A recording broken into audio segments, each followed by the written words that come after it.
안녕하십니까. 독사는 마라토너 박종필입니다. 이곳 한강 자전거길 반포지구에서 촬영하고 있습니다. 자, 지금 한강에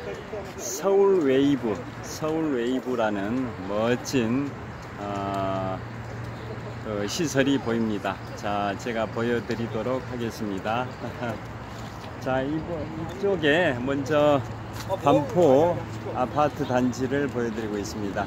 최근에 반포 지역에, 서초구 반포 지역에 아파트들이 대부분 재건축을 완료해 가고 있는데요. 재건축이 완료된 아파트들을 보여드리고 있습니다. 자, 이번에는 서울웨이브입니다. 한강변에 서울웨이브가 펼쳐져 있고요. 그 다음에 저기 남산타워도 보입니다. 서울의 중심에 있는 남산, 해발 262m 고지 위에 남산타워가 우뚝 솟아 있습니다. 제가 현재 시각은 2023년 9월 15일 금요일 밤 11시 25분 정도 됐습니다. 제가 어제 오후부터 오늘 오후까지 12시간 동안 경남 창원시에 있는 경남은행 연수원에서 강의를 하고 고속버스를 통해 올라왔습니다. 자, 서초구 반포동의 고속터미널에서 내려서 자전거를 타고 다시 잠실로 돌아가면서 촬영하겠습니다. 화이팅!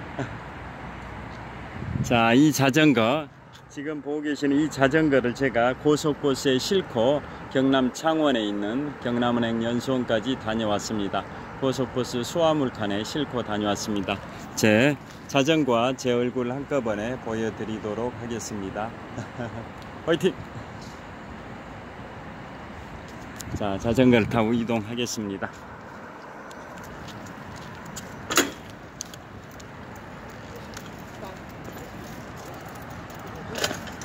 자, 현재 주말 밤 11시 25분쯤 됐는데요.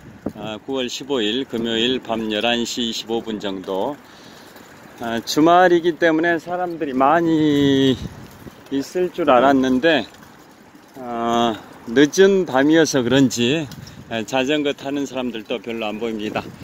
또 지금 현재 한강변에 멋진 또 선상시설이 보입니다. 제가 살고 있는 잠실항공항공원 쪽은 이 선상 이런 시설들이 별로 없는데요. 이쪽 서초구 반포지구에는 이러한 시설들이 펼쳐져 있습니다. 자, 한강 북쪽에 남산이 보이고 남산타워가 우뚝 솟아 있습니다. 한강의 야경 정말 멋집니다. 자, 동쪽 방향을 촬영하고 있습니다. 자전거를 타고 이동하면서 계속 촬영하도록 하겠습니다. 자, 지금 한강 자전거길 서쪽 방향에서 동쪽 방향으로 이동하면서 촬영하고 있는데요. 출발한 지점은 고속터미널 나들목 쪽에서 출발했으니까 여의도에서 동쪽으로 7km 지점에서 출발을 했습니다. 그런데 제가 목표로 하는 지점은 여의도에서 동쪽으로 17km 지점인 잠실 나들목입니다. 그러니까 고속터미널이 여의도에서 동쪽으로 7km 지점 나들목이고 잠실 나들목은 여의도에서 동쪽으로 17km 지점 나들목인데요. 그러니까 10km 거리를 자전거를 타고 이동하겠고요. 그 다음에 잠실 나들목에서 집에까지 또 한 2.5km 정도 됩니다. 이 한강 자전거길을 달리게 되니까 이 자전거를 고속버스에 싣고 경남 창원에 가서 그 창원역 앞에서 버스를 타고 내리고 했는데요. 원래 창원 고속터미널에서 출발한 버스가 KTX 창원역에 경유를 합니다. 그 경유지인 창원 KTX 역에서 제가 자전거를 싣고 내렸습니다. 서울에서 창원역에 갔을 때는 자전거를 내렸고, 반대로 창원역에서 서울로 올라올 때는 창원역에서 자전거를 실었었습니다. 그런데 이 자전거 길을 달리다 보면 어떤 생각이 드냐면, 창원이라는 도시도 인구 100만 이상이 되는 특례시고 규모가 있는 도시인데요. 자전거 인프라는 별로 안 좋은 것 같습니다. 1000만 서울 시민이 사는 메트로폴리탄 서울특별시에 있는 이 한강 자전거길은 자전거 인프라가 정말 좋습니다. 한강의 본류인 이 본류를 따라 설치된 한강 자전거길 뿐만 아니라 지류에 해당이 되는 반포천, 양재천, 탄천, 성내천, 중랑천, 청계천, 홍제천, 불광천, 또 안양천, 이런 다양한 한강의 지류 하천들도 있는데요. 그 모든 지역이 자전거 길로 다 연결이 되어 있는 자전거 인프라가 대단합니다. 물론 수도권, 우리나라 전체 인구의 약 55% 정도를 차지하는 수도권 인구가 있는데요. 자, 수도권 인구, 서울 시민이 약 1000만 명, 그 다음에 경기도민이 1400만 명, 인천광역 시민이 약 250만 명. 그래서 서울시, 경기도, 인천광역시 합해서 수도권이라고 하는데요. 그 인구를 합산하면 우리나라 전체 인구의 약 55% 정도를 차지하는데요. 면적은 우리나라 전체 면적의 한 13% 정도 차지하고 있습니다. 그 정도로 수도권 인구가 이렇게 인구 밀집도가 높다라는 말인데요. 자, 그래서 많은 사람이 사는 수도권이다 보니까 집중적으로 개발을 해서 뭐 그러기도 하겠지만, 여하튼 한강 자전거길 정말 좋습니다. 북쪽에 남산타워 또 보여드립니다. 남산. 자, 이곳은 한남대교 남단을 통과하고 있습니다. 한남대교 남단. 그래서 자, 기본적으로 우리나라는 서울특별시와 6개 광역시가 있습니다. 광역시가. 그런데 기본적으로 인구가 100만 이상이 되면 특별법을 제정을 해가지고 광역시로 승격이 되어야 하는데요. 그게 쉽지가 않다고 합니다. 그래서 인구 100만 이상이 되는데도 광역시가 되지 못한 전국의 4개 시를 2년쯤 전에 특례시로 승격을 시켜줬습니다. 그게 바로 경기도 고양시, 경기도 용인시, 경기도 수원시, 그리고 경남 창원시입니다. 그 창원시에 있는 경남은행 연수원을 다녀왔는데요. 창원시는 지방에 있는데도 특례시입니다. 그래서 기존의 창원시와 마산시와 진해시가 합병을 해서 인구 100만 이상이 되는 특례시가 됐습니다. 특례시가 되면 기초자치단체임에도 불구하고 광역자치단체 권한의 일부를 행사를 한다고 합니다. 광역자치단체의 권한 전부가 아니라 일부를 행사한답니다. 자, 한강 잠원 2호점 편의점을 통과하고 있습니다. 자, 예를 들면 그런 겁니다. 건축물을 50층이 넘어서는 빌딩을 공사를 하려면, 건축을 하려면 광역자치단체장이 허가를 하지 기초자치단체장이 허가를 하는 게 아닙니다. 예를 들어서 잠실에 있는 롯데월드타워 123층 555m 높이 기준 세계 5위 규모 OECD 국가에서 가장 높은 빌딩 롯데월드타워는 건물이 50층이 넘기 때문에 기초자치단체장인 송파구청장이 건축 허가권을 행사하는 게 아니라 광역자치단체장인 서울특별시장이 건축 허가권을 행사를 하는데요. 그래서 특례시가 되면 원래 특례시가 안 됐다면 50층 이상 건물의 건축 허가권을 광역자치단체장이 행사를 해야 되는데, 특례시가 되면 그 권한을 특례시장, 기초자치단체에 불과한 그 특례시장이 광역자치단체장의 권한을 가져와 가지고 특례시장이 권한을 행사한다. 50층 이상 건물의 허가권을 행사한다. 뭐 그런 게 뉴스에 보도되기도 했습니다. 자, 여하튼 창원에 있는 경남은행 연수원에 다녀왔는데요. 자전거를 수화물칸에 싣고 다녀왔습니다. 자, 정말 한강 자전거길 시원합니다. 빗방울이 약간 떨어지고 있긴 하는데요. 자전거 타기에 정말 좋습니다. 그래서 반바지에 반팔을 입고 자전거를 타고 있습니다. 이제 비도 내리고 그래서 뭐 한 2, 3일 계속 비가 내렸는데요. 기온도 선선한 기온으로 떨어진 것 같습니다. 운동하기에 좋습니다. 그래서 이제 마라톤의 시즌이 도래하기도 했는데요.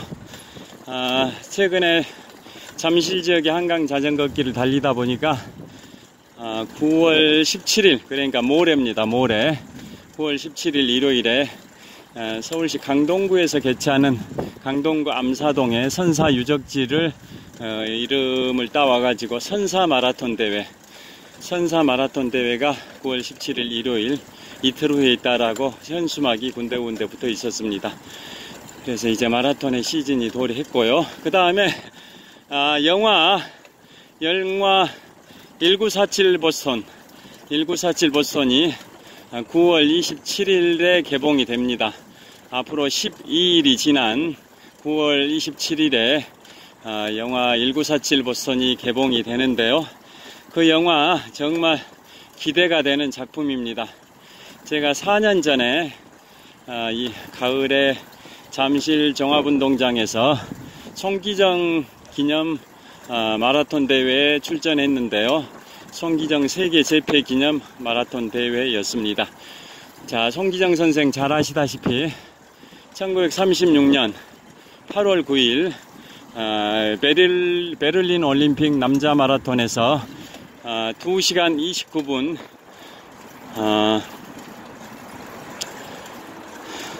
19초의 기록으로, 그 당시에는 올림픽 신기록입니다. 올림픽 신기록인 2시간 29분 19초의 기록으로 베를린 올림픽 남자 마라톤 우승을 하신 분이 우리 송기정 선생님이고, 역대 체육인들한테 훈장을 수여한 적이 몇 차례 있었죠. 가장 최근이 축구선수 손흥민 선수, 또 피겨스케이터 김연아 선수, 수영선수 박태환 선수, 뭐 이런 분들이 기억이 되는데요. 우리나라 최초의 체육인으로 최초로 훈장을 받으신 분이 바로 송기정 선생님이고, 그분은 사후에 돌아가신 다음에 추서가 됐습니다. 체육훈장이. 자, 그 정도로 우리 민족 암울했던, 핍박을 받았던, 압제하에 36년의 울분의 세월을 보냈던 일제강점기 시절 1936년에 한민족의 기상을 세계 만방에 떨친 베를린 올림픽 남자 마라톤 우승의 쾌거를 이룬 분이 바로 송기정 선생인데요. 그분을 기리는 마라톤 대회가 있습니다. 제가 4년 전에 출전했을 때 그때 연단에 오르신 분이 몇 분 계셨죠. 한강 북쪽 보여드리겠습니다. 연단에 오르신 분이 몇 분이 있었는데요. 자, 영화 1000만 관객을 돌파시킨 영화 쉬리, 태극기 휘날리며의 감독인 강재규 감독님, 그 다음에 가수 겸 탤런트 임시완 씨 등이 연단에 올랐었습니다. 그때 연단에 올랐던 이유가 마라톤 대회 명칭 자체가 뭐 송기정 마라톤 대회였어도 그분들이 연단에 오르기도 했는데요. 자, 그분들이 영화를 그 당시에 제작을 하고 있다고 발표를 하셨었습니다. 4년 전입니다. 연단에서 말씀하시기를 1000만 관객의 영화를 만드신 강재규 감독께서 영화를 만들고 계시다고 말씀하셨는데, 그 당시에 바로 12일 후인 9월 27일에 개봉되는 영화 제목 1947 보스턴을 촬영을 한창 하고 있던 상황이었었다고 합니다. 자, 그래서 그 영화에 대한 관심과 성원을 부탁드린다라는 취지로 인사말을 하셨는데요.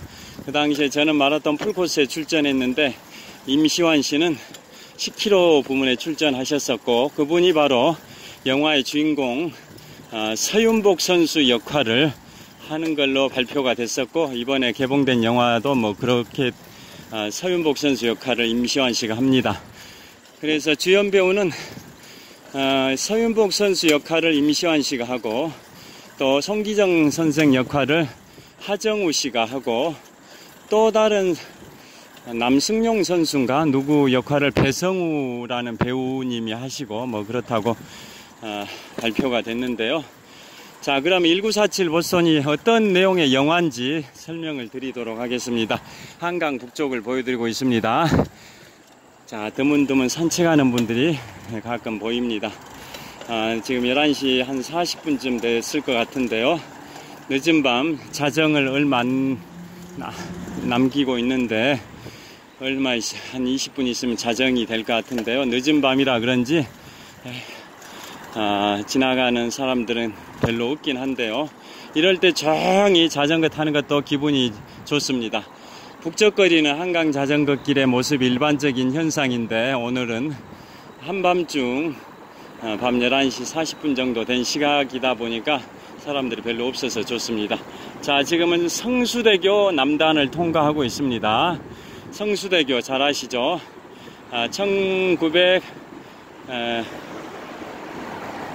1994년에 붕괴됐던 다리가 바로 성수대교고, 그래서 재건설을 한 다리가 지금 보고 계시는 성수대교입니다. 성수대교 남단을 통과를 하고 있습니다. 자, 그래서 내용은 어떤 내용이냐면, 세계에서 가장 오래된 마라톤 대회가 1897년에 시작해서 올해까지 126년의 역사를 갖고 있는 보스턴 마라톤 대회인데요. 제가 최근에 8월 25일부터 9월 3일까지 7박 10일의 일정으로 미국 동부지역과 캐나다 여행을 했을 때 후반부에 갔던 곳이 미국의 시작이라고 할 수 있는 보스턴에 갔습니다. 자, 1620년 영국의 청교도들이 종교 박해를 피해서 미국의 매사추세츠주의 보스턴의 플리머스항에 입항한 게 미국 역사의 시작인데요. 자, 그래서 그 하버드 대학이 있는 보스턴, 그곳에 세계 최고의 마라톤 대회, 보스턴 마라톤 대회가 매년 4월 셋째 주 월요일에 개최가 됩니다. 그래서 그 임시완 씨가 역할을 하는 서윤복 선수는 누구냐? 1947년 제목에 나와 있듯이, 영화 제목이 1947 보스턴입니다. 제목에 나와 있듯이 1947년 미 군정 시절이죠. 그때 서윤복 선수가 보스턴 마라톤 50주년 때 보스턴 마라톤에 출전해서 보스턴 마라톤 50년 역사상 동양인으로는 최초의 우승자입니다. 동양인으로는 최초의 우승자가 바로 1947년 보스턴 마라톤 서윤복 선수입니다. 그래서 그것을 소재로 한 영화가 제목 1947 보스턴인데요. 그 당시에 서윤복 선수는 선수로 출전하고, 감독은 1936년 베를린 올림픽 남자 마라톤 우승자 송기정 선생이 감독이었고, 그 다음에 코치 겸 선수는 1936년 베를린 올림픽 남자 마라톤 3등 동메달을 땄던 남승용 선생이 코치 겸 선수로 출전을 했습니다. 1947년 보스턴 마라톤 50주년 때. 그때 서윤복 선수가 동양인으로는